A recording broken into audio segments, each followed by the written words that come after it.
নমস্কার বন্ধুরা, দীপাস কিচেনে আপনাদের সবাইকে স্বাগত। আজকে আমি বিস্কুট বানাবো, তার জন্য ময়দা নিয়ে নিয়েছি।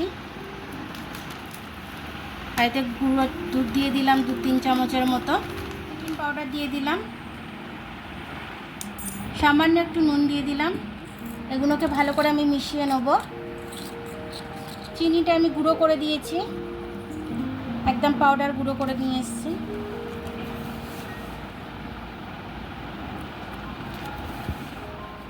আমি আমার মিষ্টি যেরকম খাবো সেরকম মিষ্টি দিয়েছি। আপনারা পারলে বেশি নিলে বেশি চিনি দিয়ে দেবেন, বেশি মিষ্টি খেলে। তেল দিয়ে দিচ্ছি আমি। আপনারা যদি মনে করেন তেলটা এত বেশি বাবা, তাহলে তেলটা দিয়েই আমাদের ময়দাটা মাখতে হবে, বিস্কুটের ব্যাটারটা। আমি ব্যাটারটা ভালো করে মেখে নিচ্ছি, তারপরে আমি দেখিয়ে দিচ্ছি আপনাদের আমি কিভাবে এটা বানাবো। আমি কিন্তু এটার মধ্যে এক ফোঁটাও জল দেব না, সম্পূর্ণটাই তেল দিয়ে, যতটা তেল দিয়েছি ততটা তেল দিয়েই আমি মাখবো। এইভাবে আমি ডোটাকে মেখে নিয়েছি।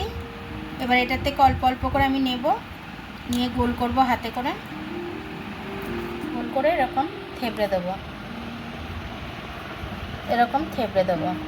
আর যে সাইডগুলো ফেটে যাচ্ছে এরকম করে নেব। একটা থালায় আমি তেল গ্রিস করে নিয়েছিলাম, তার মধ্যে আমি বিস্কুটগুলো সাজিয়ে দিচ্ছি একটু গ্যাপ গ্যাপ করে। দেখুন এইভাবে আমি একটা করে গর্ত করে নিচ্ছি, তার মধ্যে একটা করে কিচমিচ বসিয়ে দিচ্ছি। এটা ফেটে গেলে আবার একটু জুড়িয়ে দেবেন হাতে করে, তাহলেই হয়ে যাবে। গরম কড়াতে আমি এটা বসিয়ে দিলাম, চাপা দিয়ে দিলাম। 15 থেকে 20 মিনিট আমি এটা হতে দেব। আমি এই ছিদ্রটা বন্ধ করে দেবো, মিডিয়াম টু লো আছে আমি দেব। এই ছিদ্রটাকে আমি বন্ধ করে দিলাম। দেখুন আমি কড়াতেই বিস্কুটগুলো বেক করে নিয়েছি।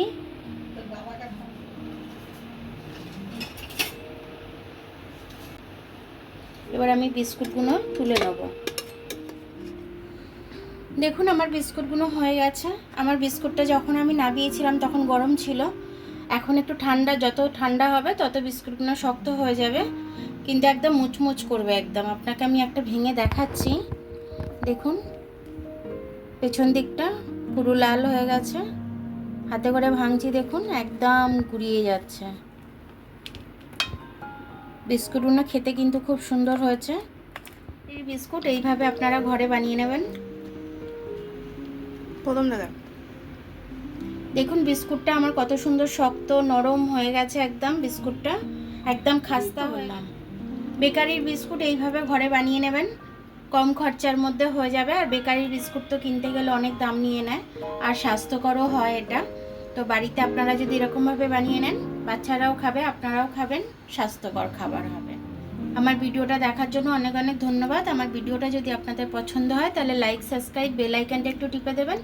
আর যদি ফেসবুক থেকে দেখেন তাহলে লাইক আর ফলোটা একটু করে দেবেন। আবার কাল দেখা হবে নতুন রেসিপির সাথে। ততক্ষণ আপনারা ভালো থাকবেন, আমি আসছি।